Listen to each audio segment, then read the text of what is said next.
At yan, makikita natin yung ating kasamang isa rito na talaga namang maskulado. Maskuladong babayro. At isisend natin to sa ating kaibigan na taga San Narciso. Taga San Narciso. Taga ano ako?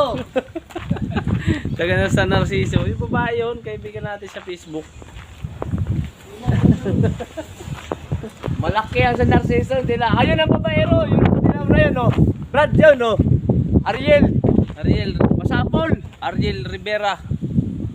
Babaero ng ng Talipan Builders. Ay, iba naman kasi yung Talipan sa Kapitolyo. Bagay. Magkaiba yun. Sino mo ang tanong ay sino ang babaero sa Kapitolyo? Ikaw, Sinong sanggaling tayo tayo? sa'yo. Ayun. Yun ang makikita natin na yung isa rito na chickboy din ay nakikisali sa kwento ng babae. Kwento ng babae. Hindi naman babae yung akin, lalaki. Nang lalaki pala siya. Ayaw ko ng babae. Malas? Malas sa buhay, no? Oo. Nasa hanap buhay. Oo. Kailangan natin na Maganda yung binas. lalaki kasi Lalaki yung naman. lalaki magbibigay ng pera yun eh. Oo.